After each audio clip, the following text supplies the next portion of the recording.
Financial freedom adalah kalau saya bisa bekerja dan saya bisa membayari semua kebutuhan keluarga saya. Financial freedom adalah saya punya uang yang cukup untuk membayar semua keinginan-keinginan saya. Ada sebuah survei yang mengatakan tahun lalu bahwa banyak yang terjebak pinjaman online itu adalah para guru.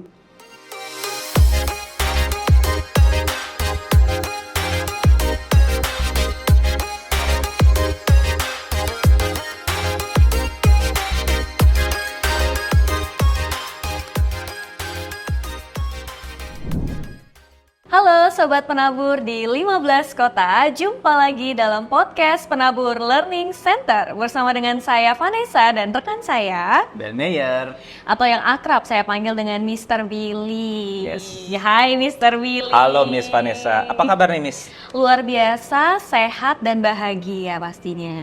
Top banget ya, semuanya lengkap.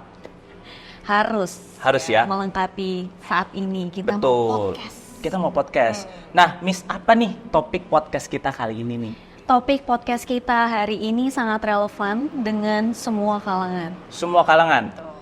Seperti saya yang senior ini sampai Miss yang masih Junior. muda belia ini, relevan Miss? Relevan semuanya. Oh gitu. Apa Miss topiknya? Dan tentu sangat hangat untuk dibicarakan, gitu. Karena ini adalah kebutuhan kita semua nih. Waduh, semakin Kita bersama-sama menyebutkannya begitu ya. Oke, boleh. Oke, topik kita hari ini adalah Bye Bye Debt, Hello Financial Freedom. Financial ya? Financial. Ternyata sangat relate ya buat saya, buat Miss, dan juga buat Sobat Penabur di 15 Kota. Nah, tapi saya nggak tahu nih tentang masalah financial, accounting, and stuff. Apakah Miss demikian? Tahu? Saya juga tidak tahu. Tidak tahu kan? Tidak menguasai, bukan tidak tahu ya. Tidak menguasai ya. Ahlinya. Betul. Jadi, kita sudah menghadirkan, bersama-sama sudah hadir saat ini seseorang yang paham dengan masalah finansial. Jadi langsung tanpa berlama-lama kita sambut saja Mas Safir Senduk. Silakan. Halo. Mas Safir. Halo Mas Safir. Mr. Billy, Miss Vanessa. Apa kabar Mas Kabarnya Safir? luar biasa, sehat, semangat. Oh ya, sehat, semangat. Udah sehat, semangat ya. Bahagia Mas Safir. Bahagia. Terlihat banget senyumnya loh, Yes. on point gitu ya. Harus ya. Saya sendiri soalnya syarat. Harus Oh harus, on point. baik harus ya. Harus. Oke. Nah, Mas Safir. Yes. Setelah tadi dikasih tahu ya sama Iya. Miss Vanessa bahwa kita sekarang mau ngomongin financial. Iya. Nah, Mas, financial itu atau financial planning ya gitu ya buat saya yang udah senior ini gitu Iya. ya, ataupun buat Miss Vanessa yang masih muda belia Iya. gitu ya. Apakah harus memikirkan dari usia muda ataukah baru udah menikah aja nih baru kita harus mesti mikirin financial planning? Gimana? Saya sering dapat pertanyaan ya, kalau misalnya ilmu keuangan itu, financial planning itu sebaiknya diajarkan sejak kapan gitu ya. Saya selalu bilang, sebetulnya sejak orang pegang uang, sejak orang punya uang. Nah, orang punya uang tuh bisa dua macam. Pertama, bisa saja dia sudah kerja baru pegang uang, atau dia belum kerja juga bisa pegang uang. Kenapa? Karena minimal dia dapat uang saku dari orang tuanya misalnya. Jadi sebetulnya tidak dilihat dia sudah kerja atau belum, tapi ketika dia sudah pegang uang. Which is kalau misal anak SD pun sudah dikasih uang saku per hari sama orang tuanya, Sudah harus. dia sudah harus belajar ilmu keuangan, ilmu perencanaan keuangan sederhana. Sederhana. Sesederhana menabung kah untuk anak yang masih muda gitu? Betul, bahkan menabung pun bisa diajarkan ke anak yang masih muda, anak 6 tahun, 7, 8 tahun mereka sudah bisa diajarkan. Tapi lucunya adalah begini, hambatan atau kendalanya kadang-kadang orang tua, kadang-kadang kalau anaknya masih SD, orang tua suka bilang, udah kamu tidak usah dikasih uang jajan, kita bawain makanan saja, bekal saja dari rumah. Bawa bekalnya sih nggak masalah. Cuma kalau anak itu dihambat tidak pegang uang sampai dia besar, ujung-ujungnya dia nanti harus belajar tentang uangnya agak terlambat. Lebih baik dia belajar pegang uang dari sekarang, salah pun nggak apa-apa, toh masih muda banget. Daripada nanti belajar uangnya pas baru SMP misalnya, dia harus mulai dari nol lagi pas SMP. Jadi mending dari muda. Jadi nggak masalah nih Mas kalau Nggak misalnya masalah. dari kan Miss mengajarnya kelas kecil ya Iya. gitu. Jadi nggak masalah ya Nggak untuk masalah. anak pegang uang ya. Nggak masalah untuk anak belajar pegang uang, karena kita tidak akan pernah tahu. Siapa yang tahu anak mungkin tidak bisa selamanya dengan orang tua, tapi masalah kita nggak tahu kapan ya kan gitu. Itu bisa sewaktu-waktu datang. Dan paling tidak si anak sudah harus bisa survive dalam soal uang sejak dia masih kecil. Itu relate banget, karena di sekolah itu terjadi gitu Mas Nah. Sabir.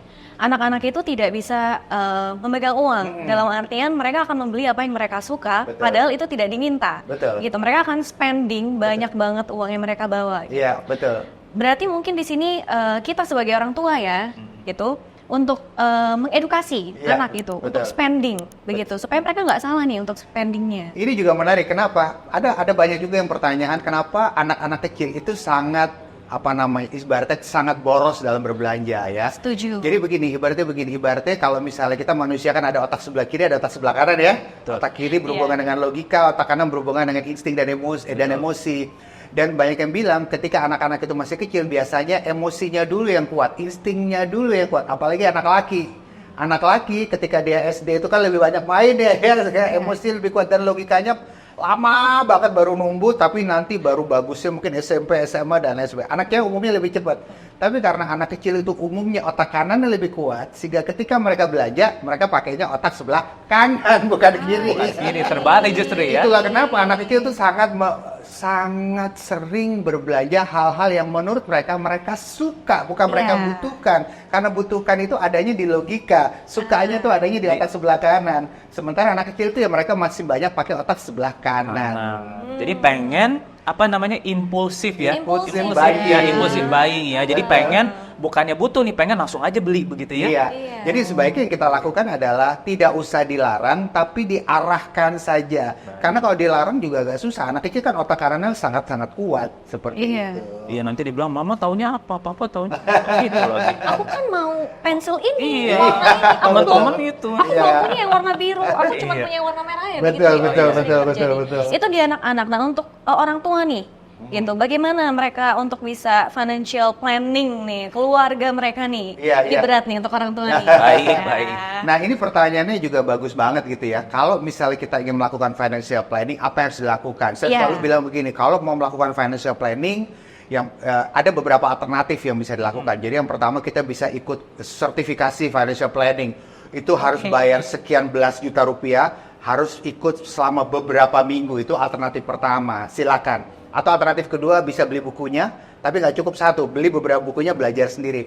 Atau yang ketiga ini metode ketiga, saya kasih gambar. Saya kasih gambar, nanti Sobat Penabur bisa lihat gambar ini, ikuti saja apa yang saya berikan di gambar ini. Mudah-mudahan, kalau diikuti, mudah-mudahan bisa melakukan financial planning. Wah ini gambarnya sudah ada nih. Nah, gambarnya boleh saya jelaskan di sini ya, saya bikin gambarnya ini kebetulan Oke. ada flip chart ya. Boleh, boleh. Oke ya. silakan, Mas Afif. Jadi, Ini kita sudah penasaran. jadi financial planning itu mirip seperti sebuah rumah. Jadi kalau rumah itu ada yang namanya fondasi. Di sini ini fondasinya, ya ini fondasi. Nah ini fondasi rumah kita. Kemudian rumah itu selain fondasi dia juga ada bangunan. Betul. Nah selain bangunan, rumah itu juga ada atap. Yes. Atap ya, atap. Wah ini rumah kita ya. Jadi ini anggap saja ini rumah keuangan kita. Ya, ini adalah keuangan kita. Nah yang namanya keuangan atau financial planning, fondasinya itu ada 3 macam. Jadi nomor 1, pastikan kita punya namanya, ini mungkin space kecil, PR, pemasukan rutin.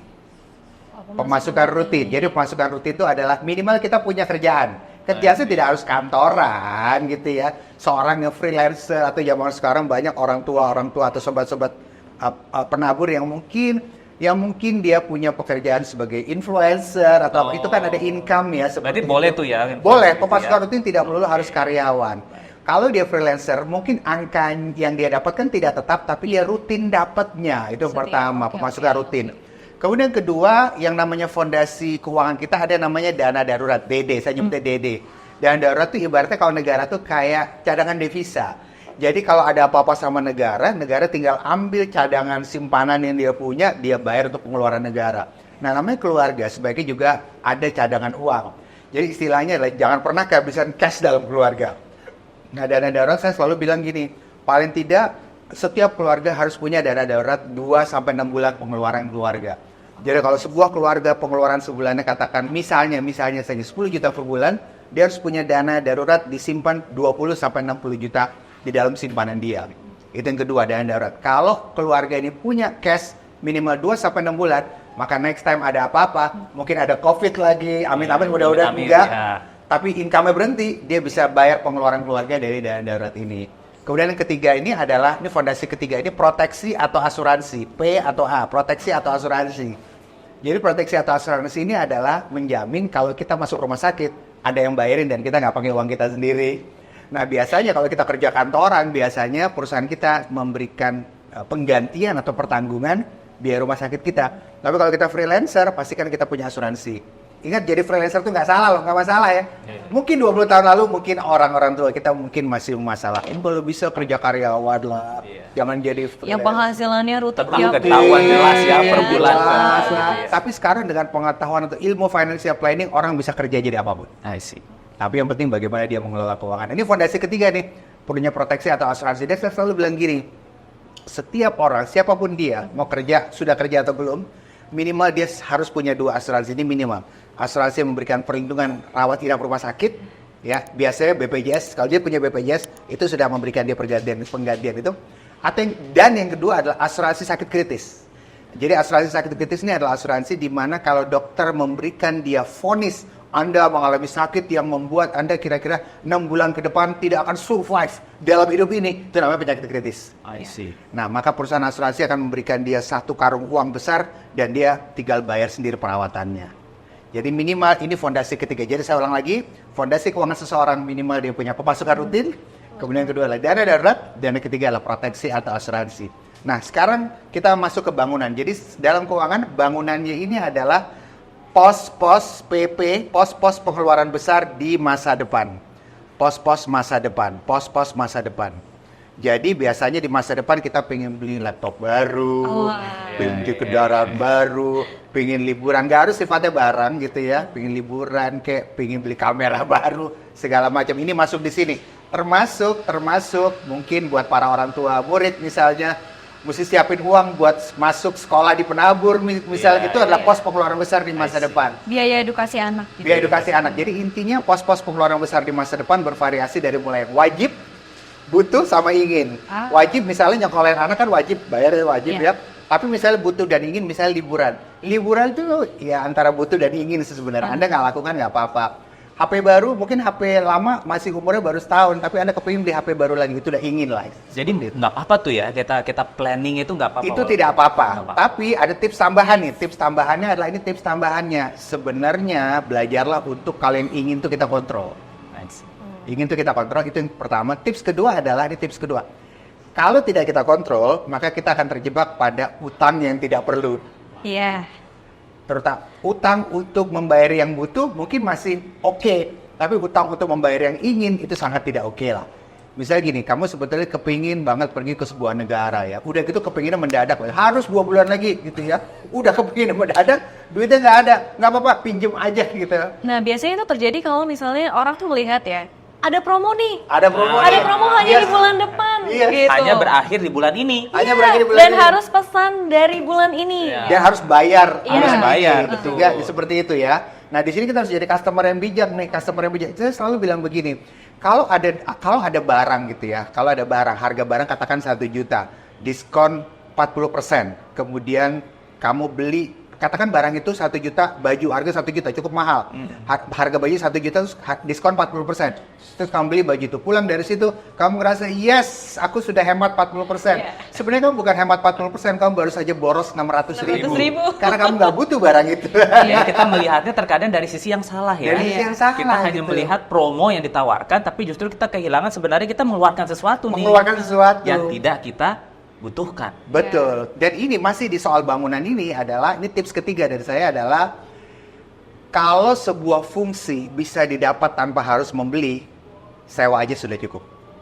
Oh, wow. Saya kasih contoh, misalnya gini. Misalnya kita kerja di daerah apa namanya? Tanjung Duren ya. Iya. Tanjung Duren, Jakarta Barat. Betul. Jakarta Barat. Kemudian kita tinggal di Tangerang, misalnya gitu ya. Kemudian saya tinggal di Tangerang, kerja di Tanjung Duren. Berarti yang saya butuhkan setiap hari adalah fungsi alat transportasi 4 roda dengan tutup di atasnya. Berarti saya fungsi transportasi 4 roda dengan tutup di atasnya. Kebanyakan orang Indonesia berpikir bahwa kalau saya butuh fungsi transportasi 4 roda, maka saya harus beli untuk dapat fungsi itu. Betul. Mereka lupa bahwa untuk dapat fungsi yang sama, mereka tidak harus beli, mereka bisa sewa. Naik taksi online misalnya, naik kendaraan umum misalnya. Anda dapat fungsi yang sama, Fungsinya sama. Dan ketika sampai di tempat kerja, apakah orang nanya ke Anda, kamu kesini bawa kendaraan sendiri atau naik kendaraan? Orang nggak nanya begitu. Kalau orang masih nanya begitu, berarti kamu salah circle. Oh iya. Tempat kerjanya yang salah, bukan itu yang salah ya kan? Yang toxic gitu ya. Seperti itu, dan itu sering terjadi pada saya punya temen gitu ya, istri seorang pejabat institusi tertentu, ya. Dia cerita begini, Mas Hafir, saya sering kumpul dengan istri-istri bos saya, istri-istri teman atau relasi suami saya. Dan kalau kami berkumpul, Mas Hafir, itu selalu masing-masing bawa tas branded. Wow. Kalau tidak bawa tas branded, tidak diterima. Tas branded itu berapa duit? Bu, aku bilang gitu. Ya, minimal 100 juta ini. Minimal 50 juta. Oh, Waduh. 50 juta. Satu brand. Dan kalau ganti event atau ganti acara, tasnya brandnya ganti juga. Oh, wow. Jadi kalau 5 Lima acara event, berarti gitu 5 ya, tas. 5 event. Kalau satu tas harga 50 juta, berarti dia harus keluar 250 juta buat 5 tas. Dia pikir, terus dia pikir gini, daripada gue beli tasnya, Anda tahu apa yang dia lakukan? Dia sewa tas. Dia sewa di sebuah tempat penyewaan tas branded, harga sewanya itu mungkin cuma 5%-an dari harga tas Beli. branded. Jadi kalau harga tas branded itu katakan 50 juta, dia sewa di situ mungkin 300 ribuan sehari. Iya. Dia cuma sewa dan dia datang ke event itu, ke acara pertemuan istri-istri pejabat itu dengan tas branded semua bagus. Pulang dia balikin lagi, uangnya lebih efisien karena fungsi yang dibutuhkan adalah datang ke pertemuan dengan tas branded. That's it, nggak ada masalah. Gitu. Banyak orang berpikir, orang Indonesia, bahwa untuk dapat satu fungsi dia harus beli barangnya, nggak harus dia bisa sewa. Itu transportasi sudah, tas sudah, sekarang rumah. Nah, ini Ini pertanyaan menarik nih. iya, karena banyak ini pro kontra nih Mas. Iya, Saya mendengar rumah, beli atau sewa. Yes. Ya. Kalau Anda tanya sama saya, ini Anda tanya sama saya ya. River. Oh, Anda tanya sama saya nih ya. Ya. Oke. Ini sobat penabur nih ya. Jadi gini. Oke. Apa sih yang kita butuhkan dari sebuah rumah? Fungsi apa? Fungsi tempat tidur sama ada atapnya. That's it. Iya. Jadi, kalau misalnya kita butuhkan hanya fungsi itu, sewa lebih murah.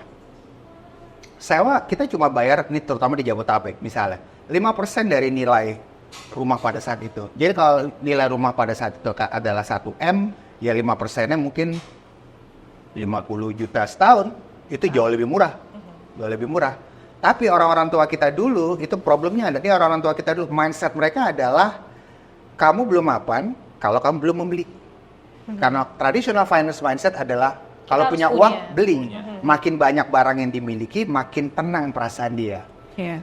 Orang zaman sekarang tidak melihat itu, yang saya butuhkan adalah fungsi. Ya sudah, saya sewa saja. Jadi kalau saya ditanya, mana lebih murah dan efisien, sewa lebih murah dan efisien. Tapi, kalaupun kita membeli rumah, berarti pertimbangannya bukan murah-murahan lagi, tapi psikologis. Which is okay. Contoh misalnya, saya nggak bisa tidur dengan tenang kalau rumahnya sewa. Ada. Kalau psikologisnya terganggu, abaikan saran saya, beli aja. Sama juga kayak gitu. Menurut saya nih sekarang zaman sekarang dengan transportasi online yang luar biasa udah bagus sekarang. Dan kalau tempat kerja kamu hanya stay, kamu bukan sales yang harus ngetok-ngetok perusahaan orang, tempat kerja kamu rutin rumah kantor. Zaman sekarang menurut saya udah nggak relevan lagi kamu beli mobil. Secara uangnya nggak relevan kamu beli mobil. Taksi online jauh lebih relevan. Oke. Lebih murah. Loh kan kalau beli mobil dengan bensin lebih murah. Iya. Iya. Iya, Tapi betul. jangan lupa kamu harus beli dulu mobilnya. Which is harga mobil 100, 200, 300 juta Iya. plus kamu harus menanggung biaya penyusutan.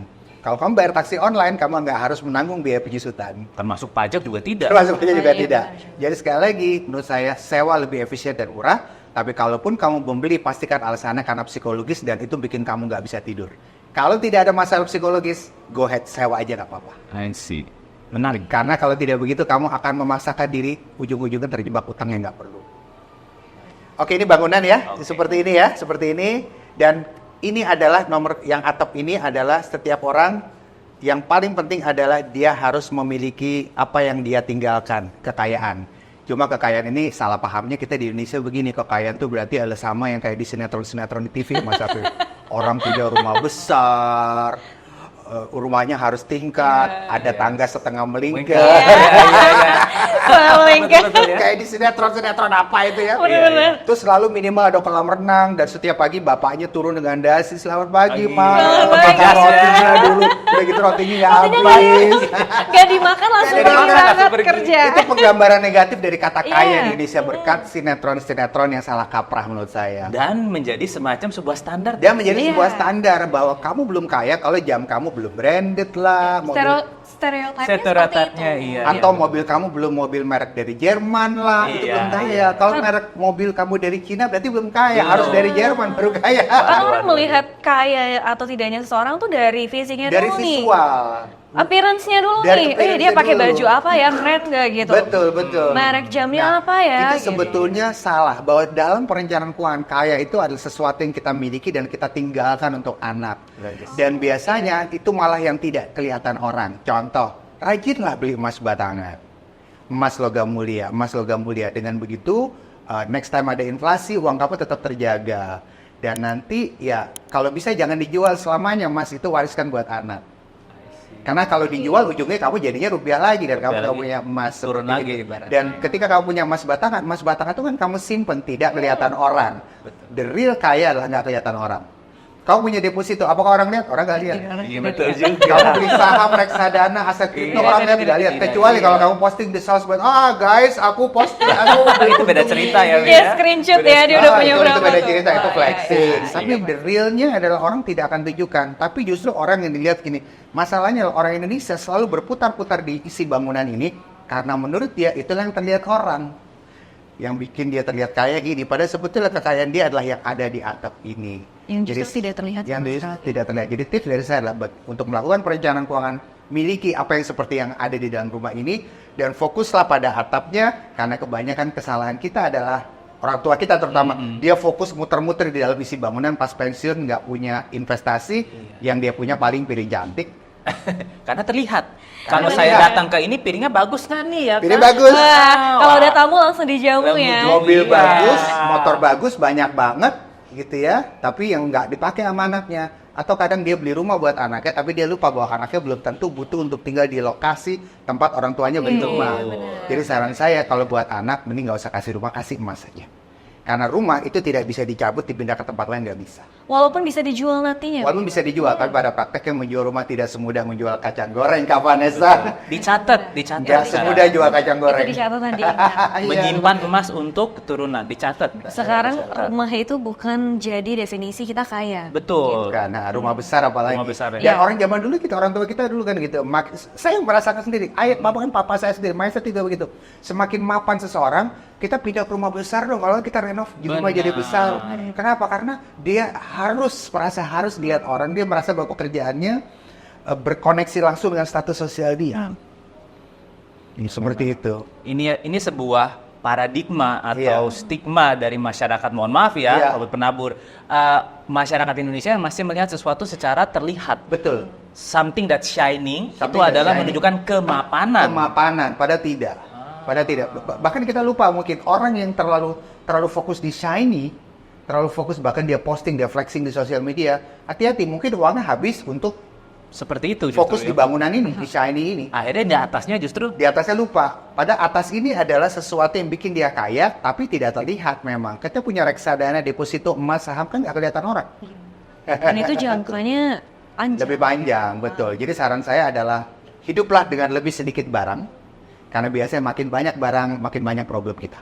Pasti. Kamu punya mobil 4 biji, kamu punya rumah 3 biji, kamu punya alat gym 2 biji, kamu punya makin banyak barang, problem makin banyak. Hiduplah dengan lebih sedikit barang. Ada istilahnya, namanya frugal living. ya frugal. Jadi frugal living adalah hidup dengan lebih sedikit barang, beli barang yang memang dia perlukan. Kamu punya lebih sedikit baju gitu ya, tapi bajunya bukan yang jelek, baju bagus, tapi lebih sedikit. Lebih sedikit, oke? Kalau baju lebih sedikit berarti harus jago di padu padan. Kita mesti banyak belajar dari cewek nih, belajar padu padan warna. Warna mana yang kalau padu padan bisa padu padan banyak, dan warna mana kalau padu padannya agak susah gitu ya. Kemudian membeli barang yang memang dibutuhkan dan membeli dengan cermat. Saya kasih contoh misalnya. Kamu punya uang iya, tapi membeli HP edisi paling baru banget itu secara frugal living agak kurang memberikan hasil yang lebih besar. Beli keluaran tahun lalu, Oke. atau beli keluaran 2 tahun lalu, atau kadang-kadang beli tidak usah yang flagship, yang kelas menengah juga tidak apa-apa. Ini HP saya, kelas menengah, second. Wow, seorang Mas Rafiq. Seorang Ini loh kelas bisa menengah. menunjukkan loh sobat Ya, penabur saya nggak ini. sebut Oh, mereknya. iya. Iya, iya, Saya nggak iya. sebut, bukan kelas yang paling bawah, ini kelas menengah dan saya beli second. Harga baru, saya nggak usah sebut harga. Iya. Second. Karena ini ya Mas, mungkin karena fungsinya sudah terpenuhi. Fungsi sudah terpenuhi. Jadi kenapa harus mengikuti kata orang Iya, atau yang betul. diharapkan Atau orang harus yang gitu ya? terbaru, gitu. Iya. Dan saya berpikir bahwa ketika kamu membeli flagship, oke, flagship bagus, oke. Tapi tidak pengaruh dengan, saya tetap bisa buka sosial media IG saya, tetap bisa buka kok normal-normal aja, nggak ada masalah gitu. Nggak ada masalah. Ternyata yang saya lihat begini, kalau mungkin kita sering lihat ya, ada orang yang dia hobi pakai barang branded. Pernahkah Sobat Penabur atau kalian melihat orang yang dari atas ke bawah, dia penuh dengan barang branded kayak toko berjalan. Dan lihat, ini pun dari atas ke bawah kayak toko berjalan, tapi kita lihat, tuh kayaknya nggak pantas banget deh pakai barang gitu ya. Nggak cocok ya. Nggak cocok, ya. ya. Padahal ini dia kayak toko berjalan atas sampai bawah. Padahal mahal loh ini. Ada mahal gitu. Sebaliknya saya juga pernah melihat, dan itu sering ya, orang dia tidak pakai barang branded satupun, harga barangnya saya tahu bajunya nggak ada yang sampai 500.000 atas sampai bawah, nggak ada. Tapi kok kayaknya menarik banget ya, kayaknya kalau nggak cantik, ganteng, menarik. Dia mungkin nggak cantik banget, nggak ganteng banget, tapi sangat menarik. Ternyata orang lihat dari kita apa? Cara kita berkomunikasi, wawasan kita luas. Pernah nggak kamu lihat sebagai cewek, lihat cowok ganteng banget? Pas sudah ngomong, oh dia jangan ngomong. Langsung infil ya. Iya, Pernah lihat ya? udah ngomong ya. Dia ganteng banget. Tapi pas ngomong kayaknya, Langsung ilfil nih. Langsung infil. ternyata orang tidak lihat. Baju ya, Nggak visualnya. lihat. Iya. Tapi yang penting kamu pakai baju nggak robek, dan yang penting kualitasnya bagus dan wawasan kamu luas, itu udah lebih menarik dibanding kamu pakai barang yang sangat branded, tapi kamu komunikasi nggak bagus. Itu terjadi, it happens. Nah, cuman ini sangat bertolak belakang. Iya. Wah, ini saya mewakili kalangan muda. Ya, silakan Miss, silakan. dan, Ya, baru- ya. dan belum berkeluarga Iya. gitu ya, untuk membeli HP second Iya. gitu, atau yang hanya memikirkan fungsi. Sepertinya Iya. anak-anak muda nih nggak ke arah sana. Yes. Mereka lebih senang spending untuk fun, sesuatu Yes. yang fun, liburan, nonton konser, sehingga mereka kadang lupa nih untuk menabung. Iya. Justru mereka malah ya udah dapat gaji nih akhir bulan atau awal bulan, Iya. lalu mereka spending dulu, Iya. sisanya itulah yang baru mereka tabung. Itu banyak sekali Mas Safir. Iya. Coba dijelaskan dampak panjangnya nih, efek panjang Iya. dari yang Kehidupan seperti ini nih, Sejujurnya impulsif ini nih. sejujurnya sosial media bikin kita bingung. Ada yang bilang anak sekarang itu latte generation ya. Kebanyakan ngopi kata gitu. Jadi kebanyakan ngopi itu kan berapa gitu. Ya, oh gitu ya. Terus Untung saya nggak ngopi. Oh, terus, baik. terus akhirnya banyak anak muda berpikir bahwa gitu kita nggak boleh ngopi dong, sedih banget dong. Iya. Sebenarnya nggak gitu juga. Tapi jangan lupa bahwa sosial media adalah seringkali itu diisi oleh quote-quote. Dan seringkali pembuat quote itu juga orang yang dia nggak selalu punya pengalaman. Pembuat quote hanyalah seringkali profesinya pembuat quote saja. Jadi saya sering lihat teman-teman saya itu posting quote-quote, dia bilang mau aja percaya sama pembuat quote gitu ya. Karena pembuat quote seringkali nggak ada pekerjaan lain selain bikin quote. Gitu aja. Jadi intinya begini, intinya adalah ngopi perlu, apalagi anak sekarang banyak freelancer. Freelancer kreatifnya di mana? Di cafe. Betul. Mereka dapat ide lebih banyak di mana? Datang konser mereka happy, keluar dari situ mereka happy-nya ke bawah, moodnya ke bawah. Itu oke, nggak apa-apa. Ya, yang kita bicarakan adalah kalau bisa jangan belanja dulu baru nabung, tapi dibalik. Begitu Iya. dapat honor, nabung dulu baru belanja. Nah, itu Kalau dia Nah, ini yang kalau sulit. kalau dia karyawan, bisa karyawan gajian tanggal 25 Iya, misalnya. 25. 25 ya. 25. Begitu dapat gaji tanggal 25, transfer dulu beli emas atau beli reksadana, sisanya dihabisin nggak apa-apa. Sisanya dihabiskan tidak apa-apa. Sisanya dihabisin nggak apa-apa. Repotnya adalah untuk kita transfer beli emas atau reksadana itu nggak ada supervisor ya. Iya, betul. Jadi kalau kamu nggak lakukan nggak ada yang Nggak ada marahin. yang tahu juga. Jadi kalau tidak dilakukan pun ya sudah. Ya gitu. sudah gitu ya. Tapi kalau kamu beli tiket konser atau apa, nggak ada yang suruh kamu sih, tapi kamu dengan sukarela Otomatis lakukan. langsung Ya, ya langsung kan? war tiket Iya. ya. Jadi saya selalu bilang gini, keuangan itu adalah hubungannya dengan psikologi. Jadi nggak bisa kamu datang ke dokter dan bilang, dokter saya mau berhenti merokok. Dokter tidak punya cara kedokteran untuk kamu berhenti merokok, nggak ada. Semua balik ke kamu, psikologi. Sama kayak kamu senang judi, misalnya. Nggak ada cara ini, nggak ada. Memang harus psikologis balik ke dia. Jadi kuncinya saya pikir pengendalian diri sih. Si. Pengendalian diri itu yang penting ya. Itu. Nah, Kalau kadang nggak karena ada, kita, iya, karena kalau misalnya kita terlalu spending Iya. banyak gitu ya di hal-hal yang kita sebenarnya tidak butuh, bukan Iya. prioritas kita gitu ya. Yang kita sebut self reward. Self reward. Ya, habis, lama-lama kita tertekan, kita butuh uang, Iya. Akhirnya kita akhirnya melakukan pinjaman. pinjaman atau berhutang. Self reward itu juga kerjaan sosial media juga sih. Pembuat kuat juga kadang-kadang self Betul, reward. iya. Healing ya kan. Iya, ini Healing, guys. self reward Mental health itu lebih iya, penting, Mas Afif. itu kerjaannya pembuat kuota aja Iya. sebetulnya. Tapi gini, sebenarnya kalau saya bilang self reward itu ya oke ya, tapi sekarang frekuensinya diatur. Healing tuh oke kok, tapi sekarang itu frekuensi diatur dan kualitas healingnya. Jadi ada orang healingnya itu dia belanja. Belanja itu adalah dia harus keluarin uang buat beli barang belanjaan gitu ya. Kalau barang belanjaannya mungkin sekadar pita rambut lah atau mungkin masih murah gitu ya. Kecil-kecil dan murah Tapi ya. kalau barang belanjaannya itu udah harus sepatu brand tertentu gitu, maka ada yang salah dengan diri Anda seperti itu. Jadi kalau bisa atur supaya barang atau jasa atau self reward itu seperti apa yang tidak mengganggu keuangan dia. Liburan masih oke kan, dia experience, tinggal liburannya diatur. Kan liburan ada yang dekat, ada yang jauh, karena itu pengaruh ke harga tiket pesawat gitu. Jangan sampai bilang, saya mah healingnya harus ke Amerika. Kalau ke Asia aja nggak bisa Nggak healing. healing ya? Wah itu berarti Kalau ada di problem. Indonesia aja juga nggak healing nih. Itu berarti ada masalah sama dia gitu. Karena dia nggak bisa atur tuh healingnya. Jadi healing tuh sebenarnya bisa diatur dari dalam diri kita sendiri. Mungkin nggak harus ke Amerika, tapi bisa ke yang mungkin dekat saja lah seperti itu. Bahkan ke kafe aja sudah healing. Sudah healing, kita sudah Tempat healing ini di sini. Iya. kita ngobrol ini kita healing loh, dari pusing mikirin financial sampai sudah mulai tercerahkan. terbuka ya. Iya. Nah kalau misalnya nih kita sudah terjerat nih, Iya. hutang-hutang, yang penting bukan hutang budi ya. Jangan hutang budi. Hutang budi lebih berat nih. Hutang nih, entah Iya. batas hutang mana yang masih positif, dikatakan positif gitu. Karena kan nggak mungkin Iya. orang-orang nggak berhutang Mas Afif. Iya betul. Zaman sekarang tuh berhutang itu tidak bisa dihindari. Kenapa? Karena Iya. produk utang tuh banyak sekali. Yes. Kemudian dia masuk di HP kita kok. Anda buka YouTube, ada juga iklan Iya. di YouTube kita. Inilah itulah segala macamnya. Agak sulit untuk dihindari. Tapi satu hal itu adalah utang itu ada dua macam ya. Jadi nomor satu itu adalah utang yang produktif dan utang yang konsumtif. Nah kebanyakan dari kita utangnya utang konsumtif. Nah utang konsumtif itu kita harus lihat dulu. Nomor satu, lihat kepada siapa kita berutang. Karena kepada siapa kita berutang akan sangat menentukan bagaimana kita membayar utang tersebut. Kalau kita lagi nggak bisa bayar, bagaimana kita bernegosiasi kalau kita nggak bisa bayar. Dan nomor dua, perhatikan bunga utangnya.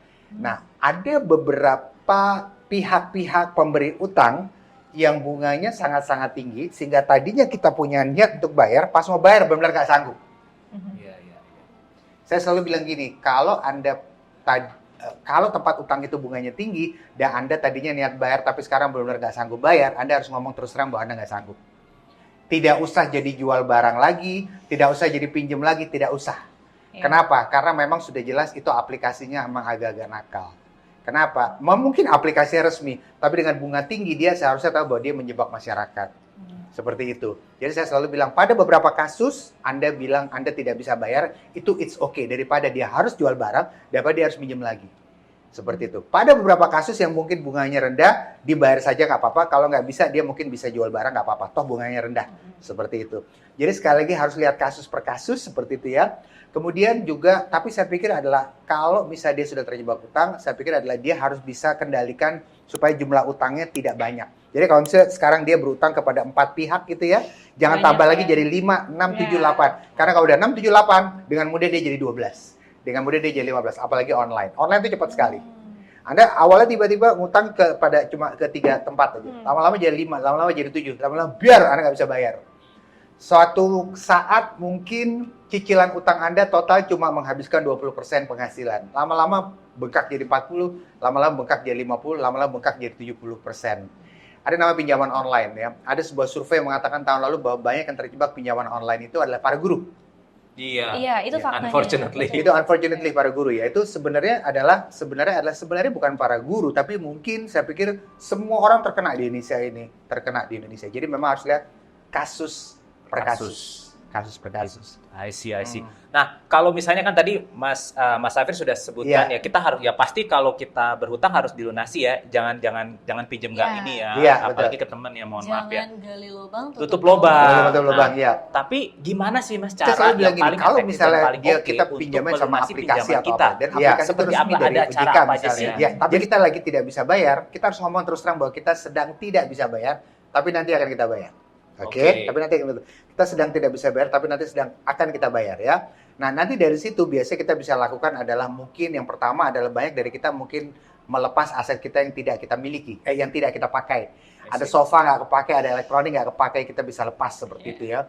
Atau misalnya yang kedua adalah dia bisa mencari penghasilan tambahan yang memang tidak mengganggu pekerjaan utama dan tidak memakai fasilitas dari pekerjaan utamanya dia seperti itu ya. Dan nomor 3 adalah dia harus atur dengan baik mana yang sebaiknya diprioritaskan untuk dilebihkan bayarnya, mana yang sebaiknya diprioritaskan untuk tidak usah dilebihkan bayarnya, tapi nanti belakang-belakang aja baru dilebihkan. Jadi dia harus jelas penjadwalan kembali utangnya seperti apa, dia harus jelas.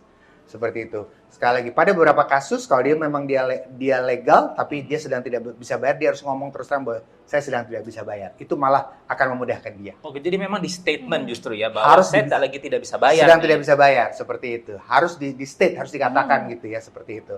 Kemudian kedua adalah stop ambil yang baru. Stop ambil pinjaman baru gitu ya. Jadi pertanyaannya, kalau saya stop ambil pinjaman baru kan uang saya kemarin udah habis untuk bayar aplikasi yang sama. Berarti saya harus ambil lagi dari aplikasi yang sama. Kalaupun Anda harus ambil lagi, maka saran saya adalah fokus mengambil laginya pada aplikasi yang jatuh temponya lebih panjang, misalnya per 30 hari. Karena kalau jatuh temponya per 15 hari, itu nanti prioritas belakangan aja. Jadi jatuh temponya per 30 hari saja. Jadi jatuh tempo 15 hari, kita fokuskan lebih dulu untuk kita tutup lebih dulu, untuk kita akhiri lebih dulu. Jadi prioritasnya tuh ya. Prioritasnya pada yang 30 hari saja untuk diambil lagi, kalaupun mau ambil lagi. Kemudian yang kedua adalah saldo utang di luar juga kalau bisa pelan-pelan kita kurangi. Bagaimana caranya? Kalau kita habis bayar 100, terus kita mau ambil lagi, jangan ambil lagi 100, ambil 50% saja dari 100. Ambil dengan limit yang setengahnya saja. Next time kita bayar, mau ambil lagi, terpaksa mau ambil lagi, ambil setengahnya lagi saja. Jadi kalau kita ambil full lagi, itu nggak akan kelar-kelar sampai kapanpun utangnya. Iya, apalagi kalau kita ambil lebih besar lagi. Apalagi ambil lebih besar lagi. Akan lebih makin parah lagi gitu ya. Betul. Nah, Mas, saya tuh sebenarnya pernah dengar ada istilah yang namanya snowballing atau Iya, apa iya, itu. iya, Itu iya. sebenarnya apa sih? Apakah Ya, itu metode juga? Ya, snowballing itu sekali lagi itu adalah metode di mana sesuatu makin lama makin besar kayak bola salju. Seperti itu. Nah, semua kita bisa jadi bikin seperti itu. Misalnya kita punya utang, ya kita mungkin tadinya hanya punya satu aplikasi utang ke satu tempat, lama-lama jadi 2, lama-lama jadi 3, saldonya membengkak. Itu namanya snowball, membengkak seperti bola salju. Seperti itu. Tapi intinya adalah kalau kita mau lunasi dan itu adalah aplikasi pinjaman online semuanya, fokusnya pada aplikasi-aplikasi yang kita tutup lebih cepat adalah aplikasi-aplikasi yang jatuh temponya cepat seperti 15 hari. Iya. Kalau 7 hari, kalau bisa lebih diutamakan dan sudah jelas kalau aplikasi itu 7 hari, sudah jelas itu adalah aplikasi pinjaman online ilegal. Ilegal. 7 hari Kita itu harus pasti ingat ya, 99% itu ilegal 7 hari. Jangan 7 hari. 7 hari Anda ambil 7 hari ini, Iya. hari kelima sudah ditelepon. Sudah ditarik. Wow. Hari kelima sudah ditelepon, dimarah-marahin. Oh, mengerikan sekali. Jadi jangan sampai kita terjebak gitu ya. Nah, tapi Mas, kalau misalnya kita kembali lagi nih ya, saya tertarik dengan konsep rumah ini gitu ya. Kalau misalnya kita lihat, oke, mungkin kita dalam satu kondisi harus berhutang begitu ya. Lalu apakah kan ada ini namanya yang bagus adalah financial freedom gitu ya. Lalu seperti apa? Apakah financial freedom itu benar-benar nggak punya utang atau kayak apa sih Mas the real definition of financial freedom? Iya, banyak orang berpikir financial freedom dari berbagai sudut pandang gitu ya. Ada orang yang mengatakan bahwa financial freedom adalah kalau saya bisa bekerja dan saya bisa membayari semua kebutuhan keluarga saya, itu sudah financial freedom gitu ya. Ada orang mengatakan kalau saya financial freedom adalah saya punya uang yang cukup untuk membayar semua keinginan-keinginan saya. Ada yang bilang financial freedom adalah saya punya uang yang cukup untuk membayari orang tua saya dan sebagainya. Tidak ada yang salah dengan itu karena semua kembali lagi kepada sudut pandangnya ya. Tapi menurut saya kalau secara finansial, financial freedom itu adalah membuat uang bekerja untuk kita. Tapi dari sisi positifnya adalah kalau kita bisa membuat uang bekerja untuk kita bisa fokus melakukan apa pekerjaan yang kita sukai. Bukan berarti kita nggak bekerja. Kita bisa fokus melakukan apa pekerjaan yang kita sukai. Misalnya ya saat ini misalnya kita di bidang pendidikan misalnya ya, kita bekerja di bidang pendidikan. Jadi dengan cara seperti apa? Kita punya penghasilan yang kita dapatkan dari tempat kita bekerja sekarang, kita kelola penghasilan tersebut dengan baik, penghasilan tersebut bisa produktif, sehingga makin dia produktif, kita bisa semakin fokus bekerja di bidang kita sekarang, yaitu di bidang pendidikan. Karena kalau kita bisa fokus bekerja di bidang kita sekarang, kita bisa mengeluarkan ide-ide yang baik itu, ya. Jadi lebih produktif lagi Lebih ya, produktif Mas, ya? lagi. Tapi sekarang kalau kita tidak financial freedom, kita hanya bekerja saja di bidang kita sekarang, tapi mungkin ide-ide kita nggak keluar karena kita sibuk mikirin duit. Iya, cuman formalitas. Cuma jadi formalitas, ya, pagi tidak- masuk jam sekian, Iya, terus pulang jam pulang, sekian. Tapi kalau kita bisa mengelola keuangan kita dengan baik, kita bisa membuat uang itu bekerja untuk kita bisa financial freedom sambil kita fokus bekerja di bidang kita sekarang, malah jangan ditinggal. Kita harus bisa fokus bekerja di bidang kita sekarang, mengeluarkan ide-ide kita dengan baik karena kita sudah tenang dalam pengelolaan keuangan. Ya, ini seperti kalau lagi ya banyak ya tren-tren dulu work with your passion, Iya. ya kan? Jadi Iya. kayak orang tua zaman dulu kan nggak mau tuh kerja buat duit ya kan? Iya. Kerja buat itu duit. cari duit. Cari duit, Benar. betul. Tapi kalau mindset sekarang, duit itulah bekerja buat kita. Terbalik, Iya. modern. Iya, dan Iya. kita bisa mengerjakan apa yang memang kita Passionate kita di situ, Passionate yaitu itu. dalam hal ini Ah. dunia pendidikan. Iya, Kayak- karena saya sendiri saya passion jadi guru. Oke, Dari iya. dulu cita-cita nih jadi guru. Oke, Nah. itu bagus sekali, bagus sekali. Saya di sini ya ya lumayan lah 17 tahun lah masih di Indonesia kan. Jadi Tapi passion juga dong. Passion Mas Ril. tentunya. Jadi kelola keuangan dengan baik, raihlah financial freedom sehingga kita bisa fokus bekerja di bidang kita apapun itu bidang Yes. kita. Dan di sini berarti di bidang pendidikan. Betul. Dan ide-ide kita keluar dan saya percaya dengan cara itu saya percaya bahwa BPK Penabur bisa menemukan banyak inovasi baru Yes. yang mungkin jauh lebih dulu dibanding teman-teman lainnya. Gitu. Mantap. Keren. Terima kasih sekali Terima Mas kasih, Mas Safir Safir. sudah bersedia untuk datang ke podcast kita kali ini dan memberikan kita materi-materi yang sangat penting. Betul banget. Tentunya tidak hanya berlaku untuk hari ini, tetapi Yes. dalam jangka panjang hidup Betul kita banget, ke depan. betul banget. Ya, ingat untuk sobat-sobat penabur yang masih muda, kita harus menabung ya Yes. di awal saat gajian, jangan di akhir. Nah, untuk sobat-sobat penabur yang sudah senior, Ya, teruskan menabung, kebiasaan baik dari awal, diteruskan. Jangan membuat segala sesuatu berubah hanya karena status sudah berkeluarga dan sebagainya. Teruskan menabung dan memiliki kebiasaan baik. ya, dan jangan lupa sobat penabur di 15 kota untuk terus saksikan podcast Penabur Learning Center bisa dari Spotify, YouTube, dan juga Noise. Dan jangan lupa nih untuk subscribe dan aktifkan loncengnya supaya kalau ada episode baru dengan topik yang lebih bagus lagi, teman-teman sobat penabur pasti akan ternotifikasi. Ya, pada akhirnya nih, saya Vanessa, Dan saya Del Meyer beserta narasumber kita. Safir Senduk. kami mengucapkan Bye-bye, Dad. Hello, Financial freedom. Bye.